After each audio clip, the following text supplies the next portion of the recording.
welcome. Thank you for finding this different location. My name is Seema-Jayne Kenny, as we were just discussing. I live in Upton, Mass, so not too far. I am a professional genealogist, but my preference for my business is to do education and write books and articles. So I don't do a lot of research for other people, but that doesn't mean that I don't have contacts who do a lot of research. I have a lot of genealogical friends that are also professional genealogists and tons of information on my computer at home, so I'm more than happy to help point you in the right direction to get the right expert. One of the issues you'll find with genealogy is, first of all, you never know what information you're going to need because there's a mystery around every corner. And the second thing you should know is not everybody can learn everything. So there are going to be people that are very well versed in a particular ethnicity or a particular type of record or type of situation. Those are the kind of things that I can help point you to get somebody who's much more of an expert in a field than I am. But anyway, today we're going to talk about census reports. So when you're doing genealogy, right, census reports, everybody's like, oh, I have to find my, my parents in the census and then my grandparents and all of this. So we're all told from a young age they've taken a census every 10 years in the United States. Okay, that's true. It doesn't mean that everybody's name is on all the right census reports. It doesn't mean that they took the census accurately or according to directions, which you can still read the directions that were put out for various census reports. It also does not mean that you won't find your ancestor on the same census report twice. I have two people in my family that I can find on the census report twice, and one of them is on the most recently released census, the 1951. My father's on it twice, which tells me that my grandmother didn't follow the directions. And that's okay. I can live with that. So what we're going to do in this presentation is we are going to talk a little bit just about why do we even have a census, when was it taken. There are 3 different types of censuses. There's lots of issues with the census report, as I've already mentioned a couple. And I'm basically going to take you backwards through my entire family. We're going to start in 1950 and we're going to go all the way back to the very first census in 1790 with my family. And that the purpose of going backwards is that that's typically how we're going to work, right? We're going to want to find either ourselves or our family on the 1950 because that was just recently released. And then you go backwards every 10 years because now you know who you're looking for as you gather in those grandparents and great-grandparents and things. I want to show you the samples so you don't get too panicked when you start to see what some of them look like on your own family.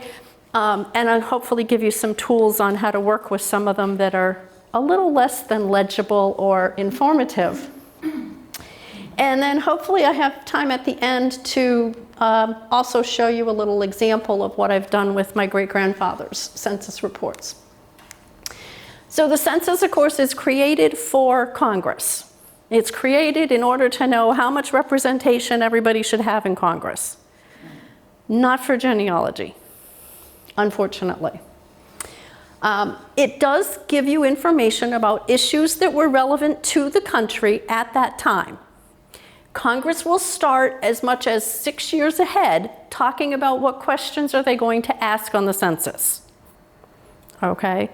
So they may not be as relevant on the day they take the census, but somewhere in the past 5 or 6 years, those questions were important. 10 or 12 years ago, when the 1940 census was about to be released, I was at a talk and somebody said, oh yeah, I've looked up in the records and at one point they thought they should ask on the census whether or not you owned a waffle maker. And I thought, the only reason I'd want to know that is so I could duck when you open the door, like don't throw it at me. I can't comprehend why the government should care if you own a waffle maker. But anyway, there are big discussions you can look up in the congressional record about some of these things. So we think of census date as April 1st. Probably for most of us, if you're born after 1920, census date has been April 1st, but it was not always April 1st. And if I ever find the cuckoo person who decided in 1920 that they should do it in January, I'm sure they're dead already, but boy, would I love to give him a shovel over the head. Who in the world wants to walk around New England in January knocking on everybody's door? Like, crazy times. So I give you this information, and it's in the handout so that you realize that there are going to be census reports where people are not going to age 10 years. They may age 9, they may age 11. Of course, they may have lied, so they may age a whole lot differently than that. But people are supposed to give their age as of the date of the census. Not the date the person asks you the questions, but as of the census date. And those are two different, very different things sometimes. There is one census that was not completed for almost 6 years because of flooding and fire issues out in California. They didn't get theirs turned in for at least 3 or 4 years after the census date. So imagine if somebody's asking you 2 or 3 years later, who lived in your house and how old were they, 3 years ago on April 1st or June 1st, whatever date, Really? My brain doesn't work that well. So we do have 3 types of census reports. 1790 to 1840, it was heads of household only. So what are you going to find on there? 90% male. Okay, sorry ladies, but back then we weren't really allowed to be heads of household, so there's not going to be a whole lot of us on there. And it's also only got little tick marks. Oh, there's so many boys, there's so many girls, they're in these age brackets, there's so many free, there's so many slaves. There's not a lot of information. It doesn't mean they're not valuable, but there's just not a lot of information when you get back there. 1850 to 1930, they put on everybody in the household. Yay! Now we've got all the names of who lives in that house, with a few exceptions. Because in 1850 it was who lives in the house who is free. So if you were a slave, you weren't counted because you weren't free. You might be on another list, but you're not on the census list. So these are going to be the really valuable ones. They do have a lot of individuals listed, but they don't always tell you how the people are related. Okay, relationships don't come in until 1870. Now, the way to get around that or to know more about that is to go look up the enumerator's instructions. Because very often in the instructions, the enumerator is told, you put in the head of household, then you put the current wife, you put the children of that couple, and then you put other children of the husband, other children of the wife, and then you put boarders, and then you put worker. There's a whole hierarchy. Doesn't mean the person followed the rules, but you can put statements in that say, this is why I believe that this is the wife or the child or something, because I've looked at the instructions and this is how it should have been listed. Hopefully you have some other proof as well. And then starting in 1940, they started to actually mark who gave the information. This means you know who lied. Because when the 1940 first came out, every night I'd be looking people up and I go, oh, she lied, she lied. My husband eventually was like, why are you looking at this if they're all lying? I'm like, because it's fun to know who lied and what they lied about. Sorry, but when somebody lies and tells you, oh yeah, my daughter-in-law has lived in the house with me for 5 years and they've only been married for 6 months. I'm like, yeah, no, but I think the mother-in-law must have liked the daughter-in-law. She wouldn't have said that she lived here if she really hated her.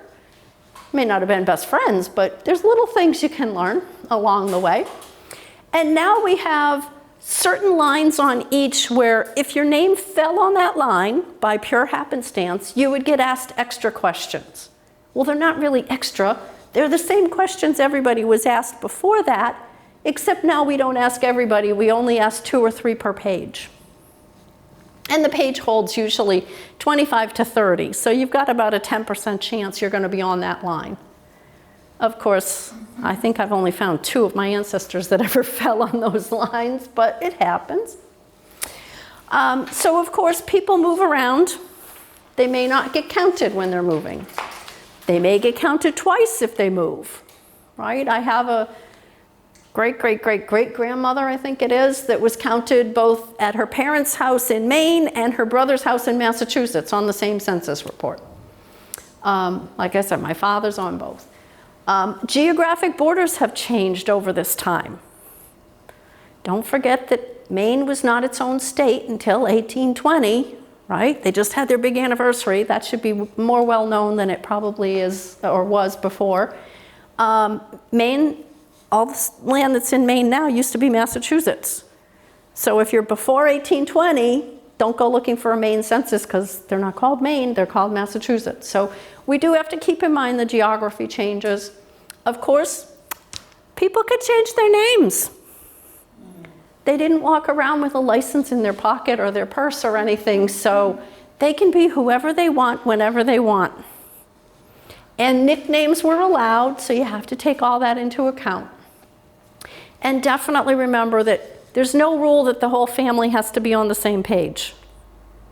Okay, you probably all have seen those Depression-era notes that people make where they write upside down and sideways on the margins, right? Because we can't waste a scrap of paper.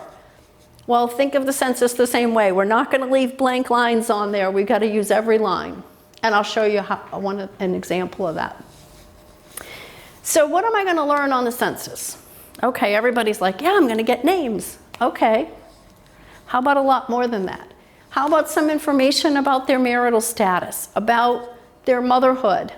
There are a couple of census reports that ask a woman, how many children did you give birth to and how many are still alive? Very good information to have if you haven't filled out the entire family yet. Occupation information is on there, some health information. Usually that's deaf, dumb, blind, insane, idiot, various categories that they ask about. Your education, where were you born? Where were your parents born? What type of citizenship do you have? Do you own a home? How much is your home worth? Oh, please don't ask me. I have no idea. I've lived there for 30 years. It's worth everything to me because it keeps me dry and warm. And I would have to tell the census, oh, it's worth $3 million. And then, of course, questions about military service as well. So let's take a look at some census reports. So every census at the top, and this happens to be a sample off of Ancestry from 1880, but every census at the top is going to have information about what state, county, and city does this apply to. Pay attention. Not that they pick up the town and move it, but sometimes the town's in a different county because the borders have changed, or a different state. You know, it can give you some information. If you're looking at a census for a large city, you're going to have an indicator of the enumeration district. Now, a large city, okay, depends on what area you're looking at, what's considered large. But an enumeration district was supposed to be the amount of real estate or territory that one person can cover in the 2 to 4 weeks that they had to do the census. So if the town is real sprawling, I mean, you know, if it's very broad geographically, you might have 2 enumeration districts. One does the east, one does the west. If you're in the city and you've got the high-rise buildings, you're going to have a lot of enumeration districts because you've got to go to every house in that building. You know, and you've only got a limited amount of time to do it, either 2 or 4 weeks. The important thing to look at really on the top here is to always note the enumeration date, okay? That's going to be the date that the person came to their house and asked the questions. You need to know if that was 3 months after the census date, it's important to know that it was 3 months later. And maybe that's why the ages don't match up, or there's a person on there that you didn't expect to see in one reason or another. So here's the 1950 census. Now this was released to the public on April 1st of 2022. So this is the newest one. This is the most recent one that we can look at as members of the public. If you are on a more recent census, you can write in, and you can get a copy of your own information from a 1960 to at least 2010 census, but you can't publicly look at everybody, okay? I may do that one of these days because I want to see how my family looks on the 2000 census. But this is 1950. This is my father's family. So this is my father here, Richard. I'm the one where my grandmother lied because he wasn't living at her house, but she wrote him down. And it just so happens that my grandfather fell on one of those lines that got the extra questions. Unfortunately, you see, there's not a whole lot of information down here. Most of it's all checked off, no, no, no, no, no. But that's what you want to look for. If they're on that extra line, and you can tell it's an extra line because it's got this little garbly gook over here and it's underlined. So on this one here, we've got 1, 2, 3, 4, 5, 6 people that got the extra questions at the bottom. So they wait 72 years to release the census. That's supposed to be to protect our information. We're supposed to all be pretty much dead by the time they release it. Shh, don't tell them we live longer now. Most countries actually hold their census reports a lot longer. Most countries hold them for 100 years. So again, don't tell our representatives, they might hold it back from us, and we like these reports. So here's a 1940. Again, I don't know how, but my family ends up right at the top. And I'm going to give you a magnified version of this for what we want to look at. But again, you can see, okay, here's the 1 and the 2 people that get the questions at the bottom. So this one's got 30 or 40 people, I think, on the page, and only 2 get the extra questions. So next to my grandmother and my great-grandmother's name, there's a little X inside of a circle. That's the indicator of who answered the question. Or, as I say, who lied. Because I know they did. So there's the orange lines showing you the lines that get the extra questions. And here's a blow up where I just I did the left half and then the right half so people could see a little bit more of it. So again, there's the circles who answered the questions. And I'm looking here for a lot of information, right? I've got information here about relationships. This one, I pretty much know this family. I actually, at one point in my life, met all of those people. Education information down here, occupation information. My grandfather was a contractor in the building industry. And here's my great-grandparents, their citizenship, they're marked as aliens. Okay, they're immigrants and they have not yet submitted their papers for naturalization. Well, if you believe them, but I don't believe them because on the census before they said they had submitted their papers, so who knows? I know neither one of them ever learned English very well, so they probably misunderstood the question. This section over here I circled in green, persons 14 years and older. So my father and his younger brother are blank because they were under 14. They didn't have to answer those questions, right? You assume if they're under 14, they're in school. Who's going to answer questions about what grade are you in and, what do you do and things when, you're 2 or 3 years old. So this is kind of what I'm going to show you. Each time I'm going to show you the full page, and then we'll look at certain areas to see some of what the information you might want to get. Oh.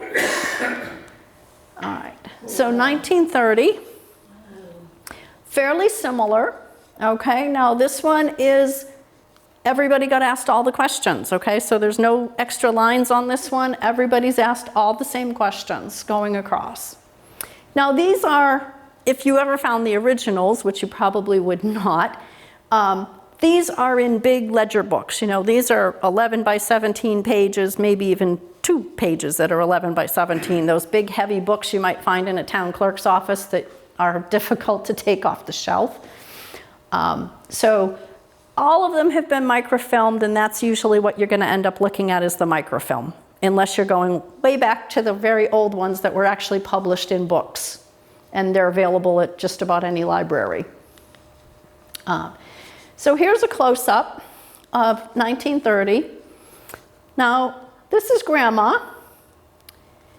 Notice that the neighbor here, there's some numbers. And the first number is the household. The enumerator had to number each of the households, not the house number, but the order that he visited them in. He or she, but predominantly he's. And then the second number, go back. The second number is, okay, this is the building, this is the family. So automatically we know that these numbers are matching, 85s and 86s, so we know this enumerator has done a lot of single family houses. But why isn't there a number next to Grandma? Because she's not the beginning of the family.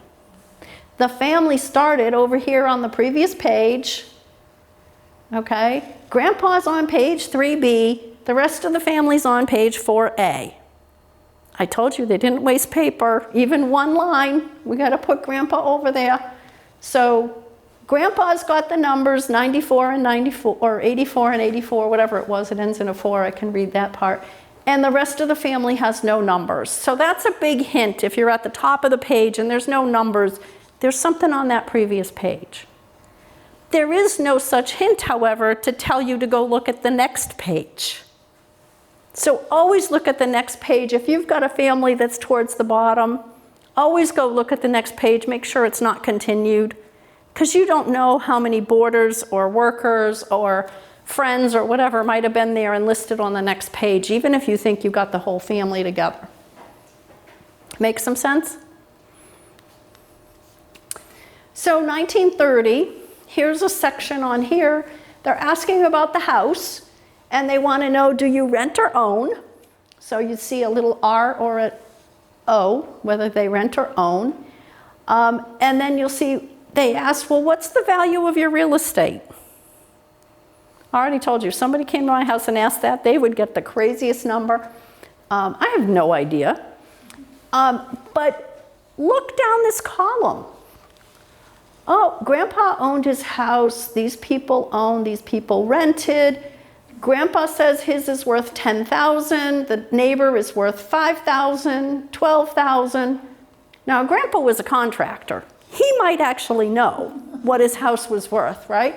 But it gives you a chance to look and say, you know, did they have the fanciest house in the neighborhood? Was everything kind of the same? It's not going to tell you what it looked like. It's not going to give you a physical photograph of the house, but you get some idea about the neighborhood. This second R here that's included, they all owned radios. In 1930, the government wanted to know who had a radio. I really thought in 1950 they'd have a question, who has a TV? But they didn't put that on there. But it made sense. They want to know, you know, I'm not going to do fireside radio chats if not enough people have a radio, right? So great. Grandpa was technologically advanced. He's on the cutting edge. He owns a radio. Like, you know, I can be proud of this, right? Same thing if he owns a telephone, which he did. Don't find it on the census, but it's interesting and another way to say. One of the other things that's on the 1930 at the very far right, information about veterans, military service. Did you serve, and if so, what war or expedition? Unfortunately, everybody on this page is a no, but if there was a yes, it's a clue. Got to go look for military records, got to look for service records, pension files, muster rolls, maybe a battalion account or something. A lot of these units now put up web pages all about their unit and what they've been doing and things like that. It's fun to trace somebody and see what they did during a war, or, you know, if you happen to I don't have too many military, but I have one that was fun to trace. So 1920, all right, we go back another 10 years. Again, everybody's going to be asked the same kind of questions. This is following my grandmother's family, so my grandmother is actually right here. Now she's in Anderson, even though her stepfather's name is Richardson. So again, same questions, but we want to read the whole page. We want to be looking at everything that's on here. So in 1920, let's take a look at these columns that say, where were you born? Where was your father born? Where was your mother born? Do you think from this page that some of these families might have lived in Maine for quite a while? They might have been neighbors for lots and lots and lots of years? That's a whole group. If I had the beginning of the page, that would be a whole group of names that maybe I want to go see what people wrote about the neighbor. Because sometimes when they write about the neighbor, they also write about your ancestor, right? And if you know they've all lived there, now, if this was Boston, you might find a lot where you might find Ireland listed on a lot of them, and it might tell you that the neighborhood was very ethnic. And you might be able to think about what kind of celebrations they would have, right? Beyond St. Patrick's Day, which we all celebrate as an Irish holiday. So again, learning about the neighborhood and what's going on, not just from this one, but from others too. So 1910, again, everybody's asked the same kind of questions. Going back a little further in my family in Maine. That one doesn't have a date up there. So this one I lucked out, and if I turn it sideways, the enumerator actually wrote down the name of the road. So everything from that little, which would be a horizontal line, but it's vertical now, up to the beginning, these people all live on Chicopee Road. Well, now I need a map, right? Now I know not only what town they were in, I know what road they were on, and I know all their neighbors that were on the same road. This is great information, because now I got even better information on the neighborhood and what I can go to the town hall and say, what can you tell me about, Chicopee Road? How long has it been there? Who built it? Whatever. 1900, we're getting a little smaller. They didn't ask as many questions, right? Privacy, no, I don't think they knew what it was for. We're counting people, that's what we care about. And of course, we're counting how many young men are there that might serve in the military, because that's another big use of the census. But we are getting a little smaller. So let's look again over here at the right-hand side of the page. We have a column over here that says number of farm schedule. Now, this is in Maine. It's not in a city. It's in the countryside of Maine. I guarantee there were a lot of people having farms, right? So we've got 26, 27, 28, 29, and 30 on this page. If you look at this column and it's got a number in it for your family, there are still a lot of these farm schedules that still exist. And what you want to know is this number, I'll do the 27 because that's where the arrow's pointing, that tells you what line on the farm schedule has your family. So let me show you the farm schedule I found for my family. Well, okay, sample first. But here's a sample, and these samples are available on lots of websites, and they're much easier to read because they've been typed and reformatted so things fit on pages and whatever.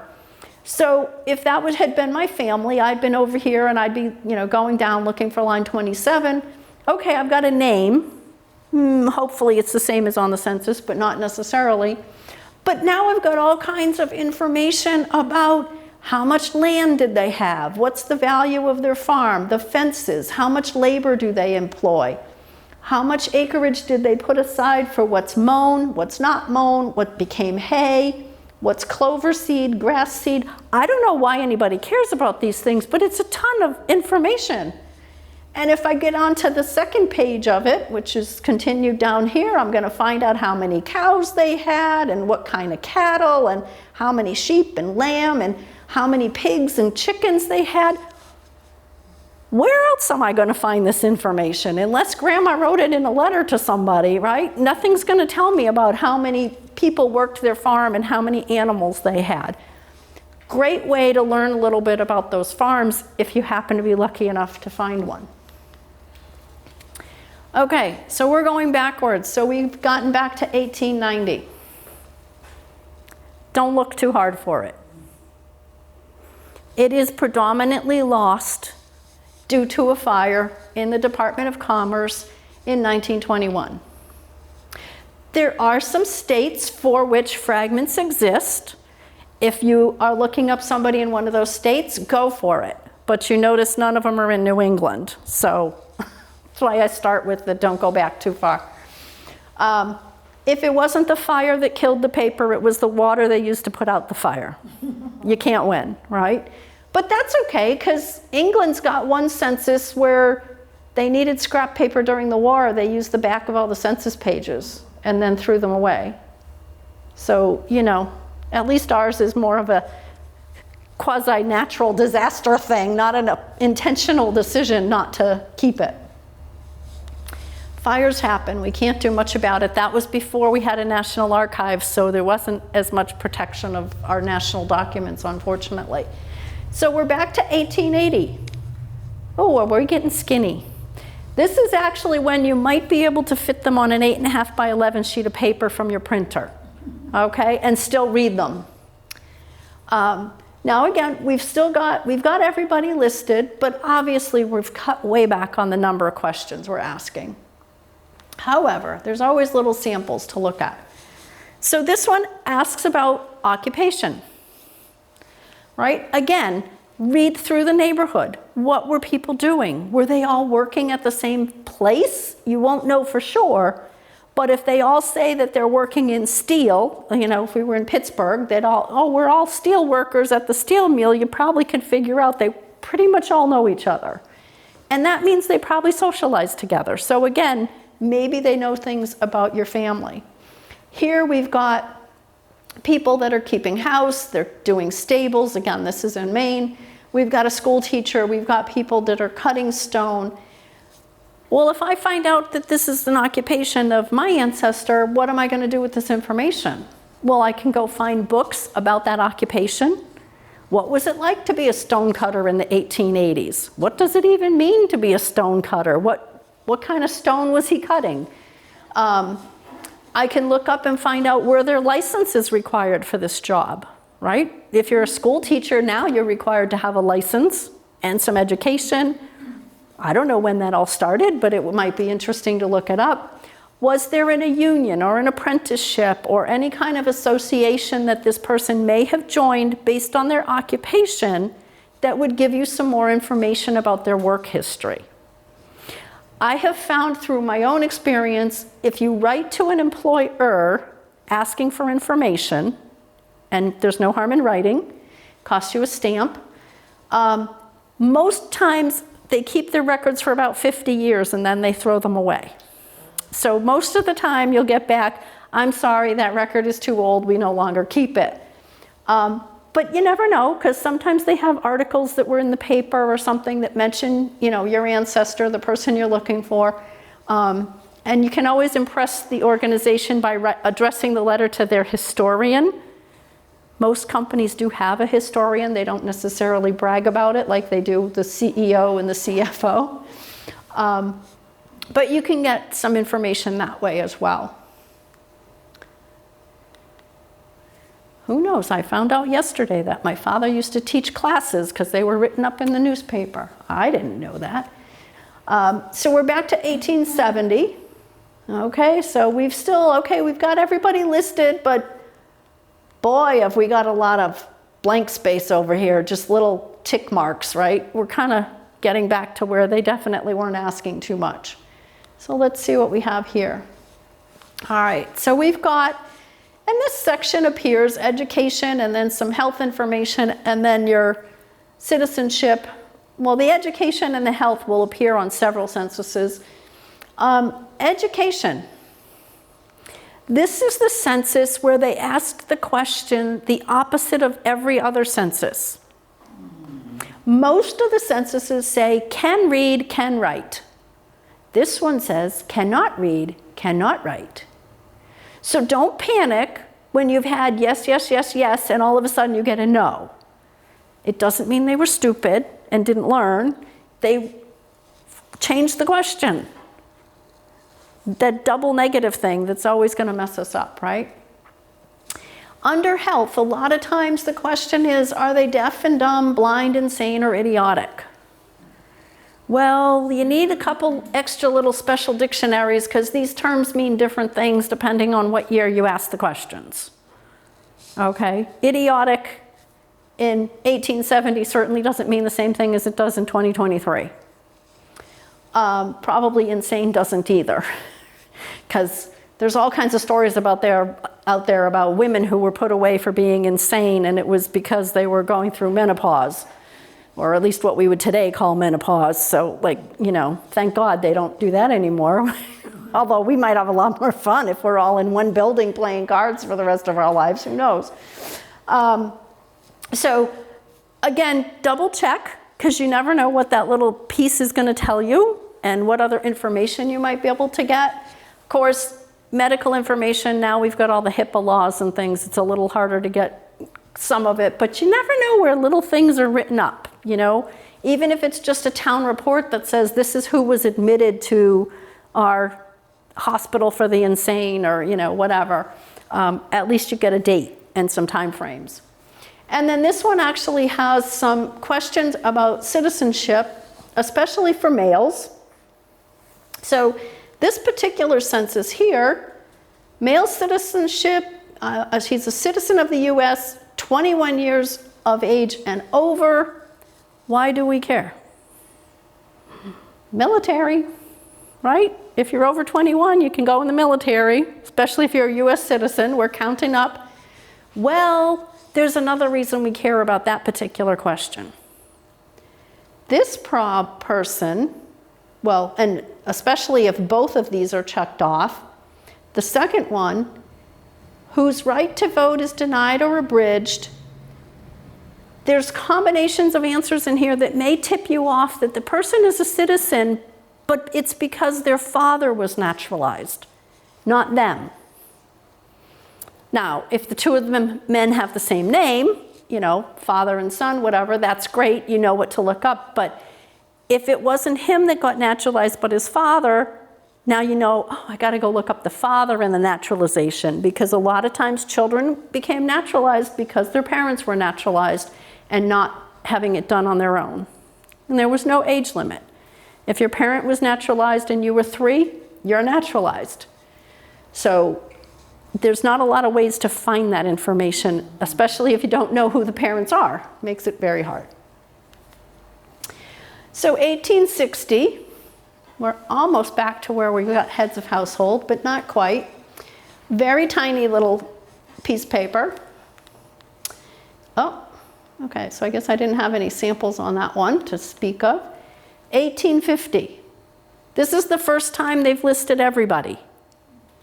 Okay? But there's no place in here to tell us, well, how is James related to Lydia, related to... we can make guesses, and that's the best we can do. We can make guesses based on their ages. But do we really know who the children are? No, except in this case, there's a hint on this page. Oops. If I turn it sideways, these people aren't related at all. They live in a boarding house. Thank you to the enumerator. They saved us a whole lot of time by telling us it's a boarding house, all right? Now we know from earlier, okay, this is the 211th building they've been to, and it's the 30th family. Well, it probably isn't the 30th in that one building, but you never know. So again, here's a sample where it's a little more obvious. 25th building I visited, it's the 31st family. So we know he's gone to a couple of duplexes or apartment buildings or something because the numbers aren't matching. And here we've got a number 32, but we've got no number in front of it because these two, 31 and 32, live in the same building. Okay, so that's some kind of a duplex or something. We've got one family here, the Hurd family, very large. And then we've got the Bond family. And then we go on to the next building, and we've got family number 33, the Marbury family or something. So again, just reinforce that if you're looking at those numbers, it's going to give you a little bit of information about that house. And real estate information is easy to trace. So it's always nice to know what kind of house it was. And, you know, did one of these families own the house? Did they both rent? All of that kind of information may be available to you. All right, now we're going to go heads of household only. This is when the census reports get a little bit trickier. But that's okay, because look how many years we've gone back already before we get to the 1840. All right, we've gone through 100 years worth of census reports. We probably have a pretty good idea who's in the family. The problem is, if I go all the way to the beginning here, when they started in 1790, they said, oh, I only care about males under 16 and over 16. Females, I don't care how old they are. Just tell me how many women are in the house. Because, you know, we were around for having babies and cooking meals and cleaning clothes, right? So the next year or the next census, they say, oh, now I care about males that are under 10, under 15, under 25. We've got lots more categories. So you can see that they keep adding, and my gosh, by the time they get down here to 1830, look at all the numerical categories. They're finally caring if you're even over 100. I can't even imagine being alive in 1830 and over 100. But apparently somebody was, or they wouldn't have asked. So these are the census reports that get harder to work with, but it just means we have to spend a little more time. And we have to stop and figure out, well, wait a minute, if they were under 15 here, then 10 years later, they should be maybe in one of these groups, you know, and account for, did all the babies make it to the next line? And we know not all the babies made it, because infant mortality was high in this time frame. But here's what they look like. Here's the 1840. Now, we're actually lucky in 1840, this is actually a pre-printed form that was supplied by the government, which at least means we've got columns to go down and, you know, make it a little easier.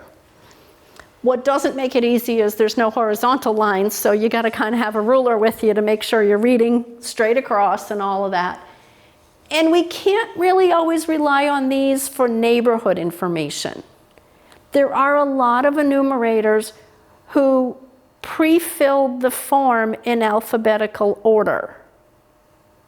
I don't know about you, but I don't know too many towns where the people live in alphabetical order.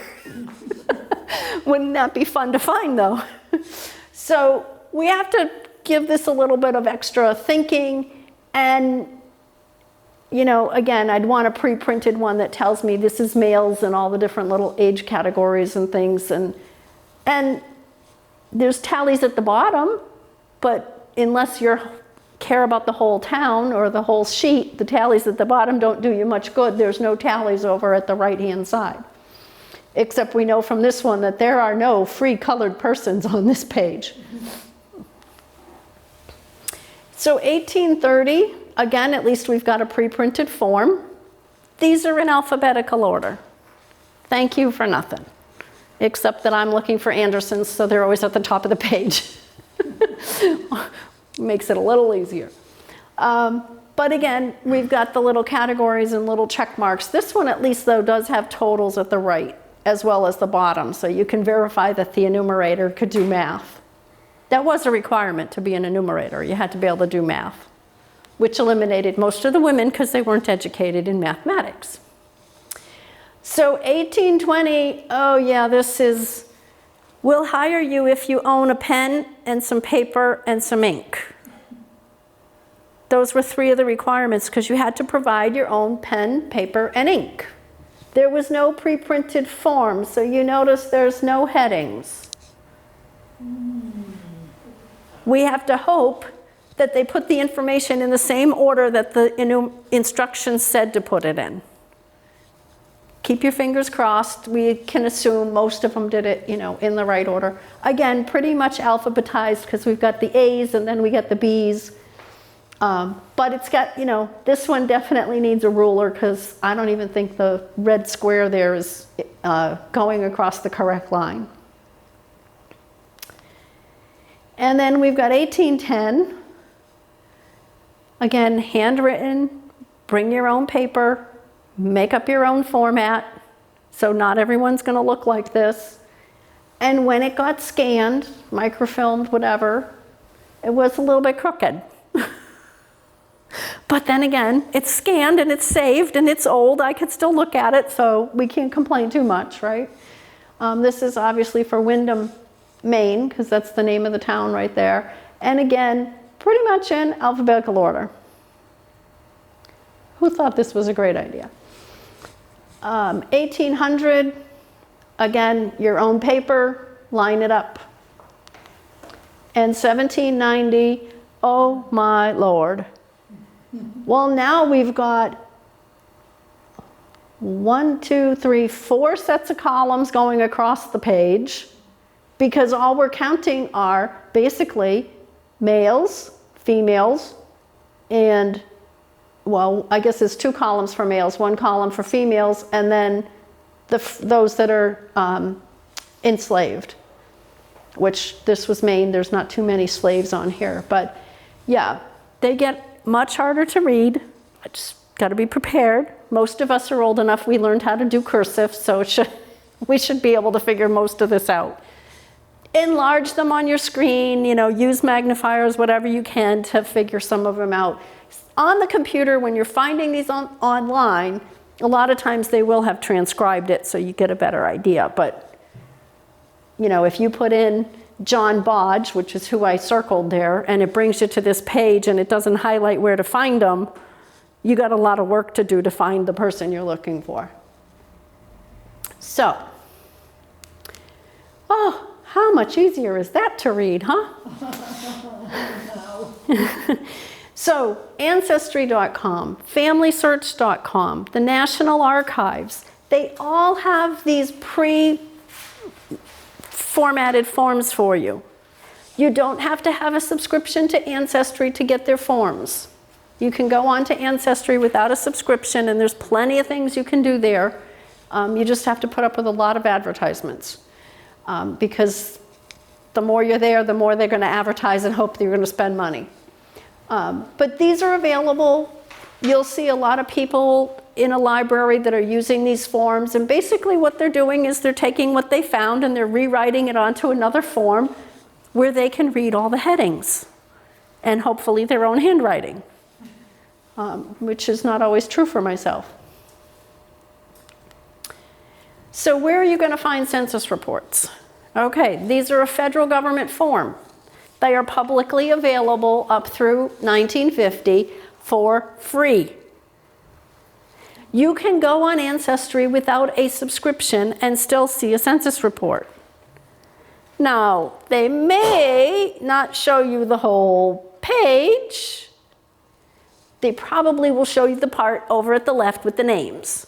They may not show you the part over at the right where it's got military or health information or whatever else you might be looking for after listening to this. Find My Past, which is also typically a subscription service, has them. FamilySearch.org, which is a free search site. HeritageQuest.com, which is something that most libraries offer you access to. And it's one of the things you can access from home with your library card, so you don't have to travel to the library to look at it. But historical societies, genealogy libraries, the first maybe 5 censuses were actually published in books, so it's not uncommon to go into some of these libraries and find that they have the 1790 census of the United States, and it's in a book that's about ½ an inch thick. And you look at it and you go, really? Like that's the whole United States? Well, yeah, look what I showed you. 4 columns of people. It doesn't take too long to do the 15 states that we had in 1790. So these are very readily available. So I'm going to show you what I did for my great-grandfather with his census reports. And I went looking for my talking notes this morning and said, oh yeah, it's in my pile to upgrade because I haven't put Great-Grandpa's 1950 in here yet. He was around, he was my best babysitter till I was about 10, so I did know him, but I went and found all his census reports up through 1940. 1950 was a little hard because they spelled his name wrong, but I did eventually find it. So I found all his census reports. I took notes. Now the dates you see at the top in blue, those are the enumeration dates from the top of the census page. They're not the census date, because you notice only one of them is the first of a month. So in 1910, I believe the census date was April 1st. It took them 22 days to get to my great-grandfather or his family and ask questions. And 1920, it was supposed to be January 1st or whatever. They didn't get there till the 6th. So again, I'm taking into account that time lag. And I just wrote down everything I could that was on that page that impacted or mentioned my grandmother or my great-grandfather and his family. Then I started to write his census story. This is not a biography. This is the start of a story, okay? Yep, he's born in Connecticut in February 1879. I got that off of census reports. What day in February was he born? The census is not going to tell me. Most censuses won't even give you the month, but he happened to be on one that did give you the month. He married somebody named Meta, who was born in New York in 1881. Well, that's not very helpful, is it? What's her real name? Well, I happen to know it, but the census, again, it's not going to tell me the maiden name of the wife, right? So I wrote about him, a sentence or two from each census report, and then I did a little bit about his parents, because he was born in 1879, so he was on the 1880 census as a baby, which of course means I have his parents and his siblings. So what do I do after I've made all these notes? Well, now I make a list of all the questions. What day was he born? I don't know. I know it's in February, but I don't know the date. Where did they get married? When did they move? I'm not saying I'm going to be able to get answers to all these questions, but it allowed me to go and look through the information from the census report and say, okay, what did the census not tell me enough about? What's his wife's maiden name? I don't know. Didn't get that. What are the addresses? They didn't happen to write them on those census reports, so I've got to go figure out what addresses did they live at. And lots more questions. But use the census report to kind of get a framework, and then you answer questions and you do more research in other materials to fill in those holes. So there are lots of sources for you to fill in those holes, right? What would you do? You want my great-grandfather's birth date. Where are you going to go look? Anybody want his birth certificate to get the date?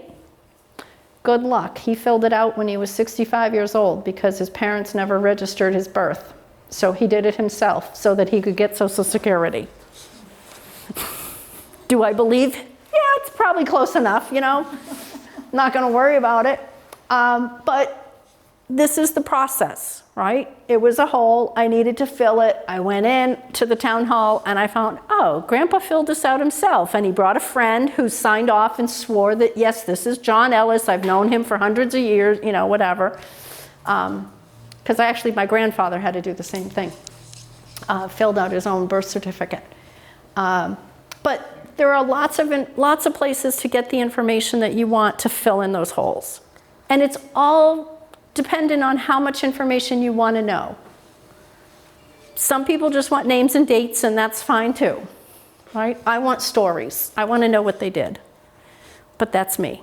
I'm curious. My mother doesn't understand, but I'm curious. I want to know it all.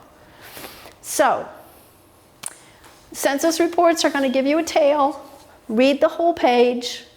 Pay attention to what might not be there. And think about the time, what was going on at the time of the census. If there are things on the census that you don't understand, go and get the enumerator's instructions. There is actually a census, and I think it's in the 1920, where the enumerators were told, if the person says they were born in this country, write down that country. And it's all the Eastern Europe and all the countries that, like, well, today they're there and tomorrow they're not there. And so they made a little chart and they said, if they say these, put them in this country. For ease of understanding, I assume. So the enumerator's instructions can be a wealth of information, as can the Census Bureau's website itself, which has a lot of information and a lot of statistics. Now, we just did the 2020 census, right? Well, feels like we just did it. It wasn't all that long ago. This is not to say that you cannot get information about the 2020 census. Within a year of the census date, they typically have statistics available. You like statistics, you want to know, gee, I'm, Swedish ethnicity. I want to know how many Swedish Americans there are. I can get statistics like that. I can get those statistics over time from the Census Bureau and see how the Swedish population has grown in America. Or, which means somebody wrote Swedish on the census. It's not like we all took DNA tests or whatever. And people are only going to write down one ethnicity, so we're limited in what we're learning. But I can get statistics like that fairly quickly after the census is taken. And that might play into your story. You just can't get the actual names and dates until 72 years later.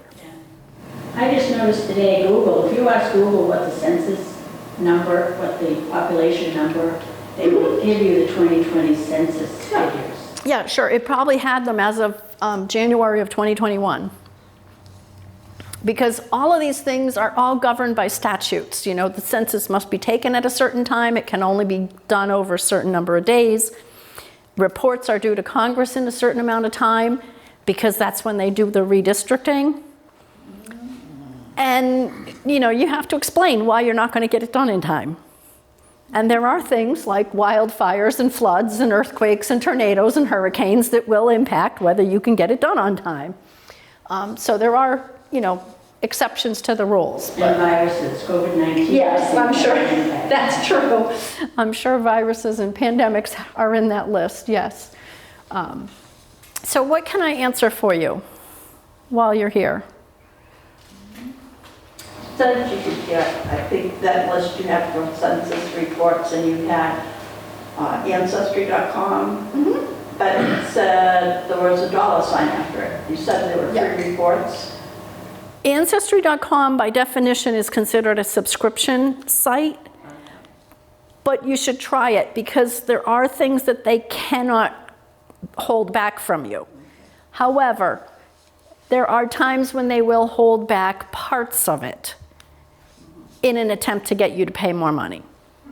Also double check, I didn't ask, but double check whether your local library has Ancestry, because there is a version and a lot of libraries buy it, costs lots of money for the library. There is what they call a library version. Now it's not the same as what you pay for at home. The biggest difference is at the library you cannot build a tree. So you're not going to go in there and say, my name is Seema-Jayne, my father's name is Richard, my mother's name is Marjorie. I can't do that at the library, which I can do at home.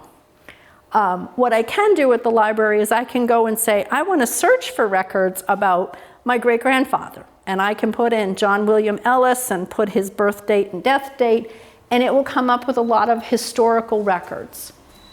Those records I can print, I can put them on a flash drive, I can email them to myself. I just can't connect them to a tree.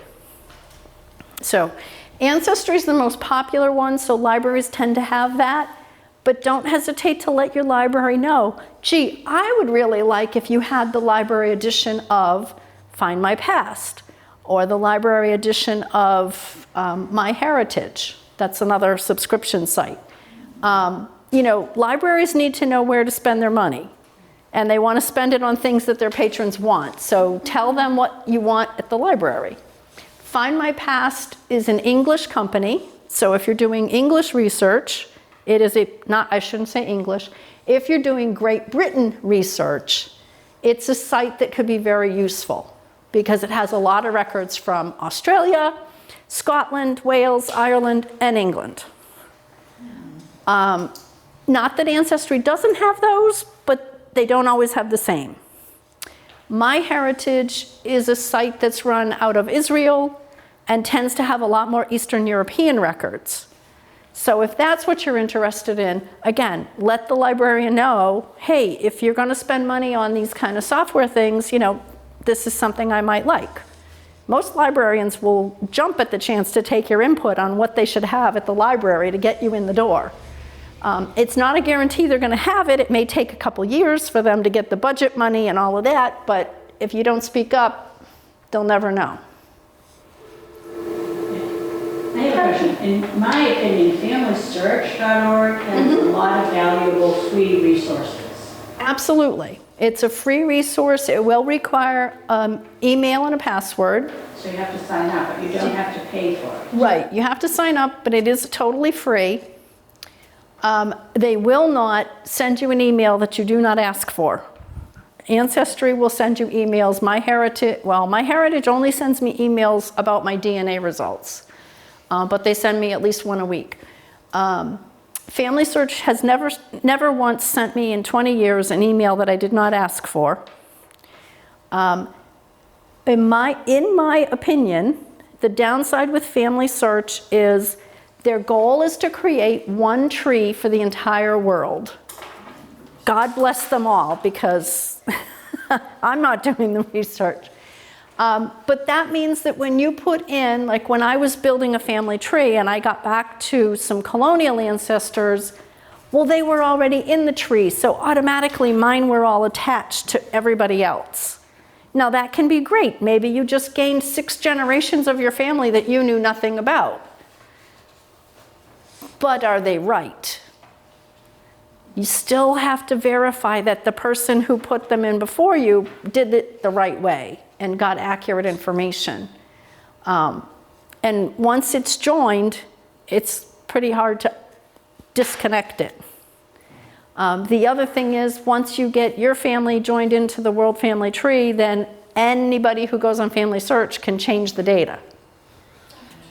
So again, you have to be ready that you may get some messages going back and forth about, well, you said it was 1722 and I'm pretty sure it's 1724, and how much time do you want to spend, back and forth arguing over the dates?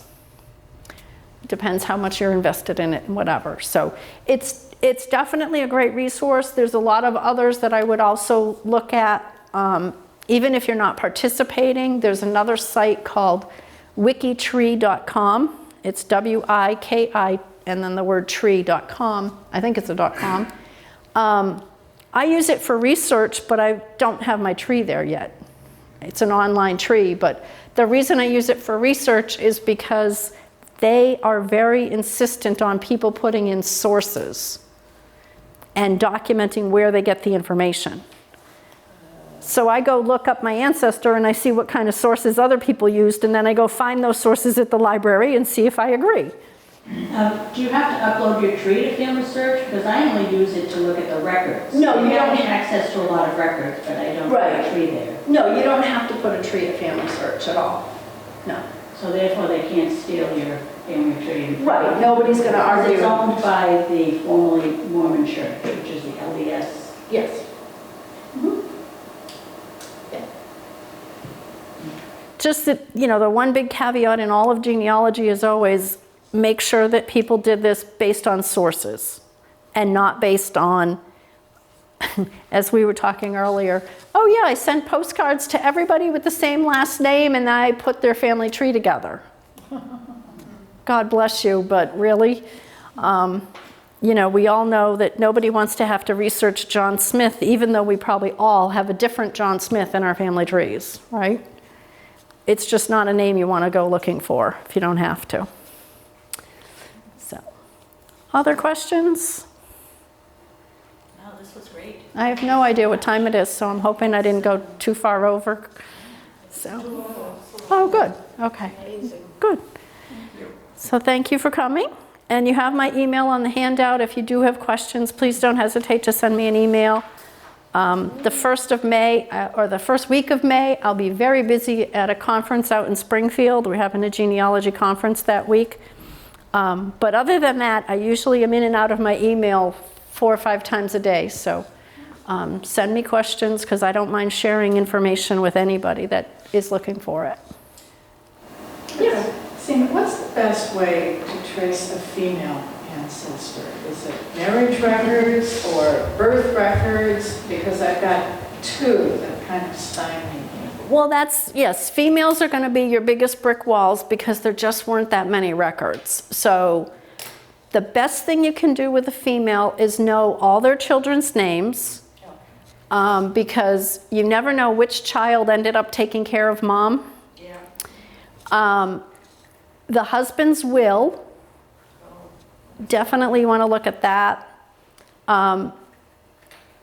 Obviously, if you can find the marriage certificate, because that's the easiest way to find her maiden name, Right, that's what I was thinking. which is never a guarantee, but at least you can maybe find it, which might have to be in a church book. Catholic especially, I would be guessing, correct? Pardon? A Catholic marriage. The Catholics seem to be the better ones about keeping the records, but I think, they've all got them. Sometimes if you take the male name and you have an idea where they would have been married, looking at the bands that they may have had where they had to announce their intentions for 3 weeks. But yeah, you're pretty much down to, like if you can figure out what church affiliation they have, you're going to have a better chance of finding records. But look at the children. Where were the children baptized? Because the children's baptismal record may have the mother's maiden name. Some of it depends on what culture you're looking at too. Most of what I've done recently has been in Sweden, and in Sweden the women don't change their name when they get married, so it makes it a lot easier. But they do always write the maiden name out in most of the records over there. So yeah, it's kind of one of those, like, sit and think, like, where would you find, my first family history that I wrote, I can't believe it's been 10 years since I wrote it. I was writing about my paternal grandmother. Now, her first husband, he died in his late 30s, early 40s. I mean, I knew there wasn't going to be a lot about him, but I was like, I need a smidge more, just a couple more sentences. And I couldn't find anything. So I finally said, well, wait a minute. I got to look at the kids. They had 5 children. I said, let me look at the children's birth records, because I had them all from the state of Maine, even though most of them were born in Boston, but that's okay. I had them all, and I turned them, I think, on the back side or whatever, where they say, like, where the child was born. And these were all late 1800s, so they're all born at home, not in a hospital. So all of a sudden, I had the address of where he lived every time one of his kids was born. Oh, wow. And then, so each little clue opens another door. Because once I had addresses, I went to the city directory in Boston, and I found out that in Maine, he was known as George Albert Anderson. In Boston, he was Albert George Anderson. So once I had the right name to look him up, I could get a little bit more information. Then I rapped my cousin over the head and said, tell me what you know about George. Because I've got 99 cousins living up in Maine for that side of the family, and I only met most of them about 8 years ago. So, but they have they still live in the family houses and stuff, so they have a lot of sneaky information they just don't share. It's very helpful. Thank you. My great-grandfather's sister's house still has family living in it, and they've never cleaned it out since my great-grandfather's sister died in the 1940s. I'm like, I would love to get into that attic. So, best of luck with your search. I took Greek mythology, and we had to go up in front of the professor and give our name. And so when I gave my name as Whitaker, he said, oh, Whiteacre. That's where it came from. You never. Yes, you never know where the name, yep, The name right, Whiteacre. where the name came from, sure. Yep. I knew they all came from England anyway, but you know. it was- My great-grandfather changed his surname when he came here, so I think his is Tree on a Hill in Swedish or something. It's probably the only thing they had. I swear to God, they ate the dirt on their floor. They were so poor. Well, thank you all for coming. Thank you, Chris, for recording this. Well, yes.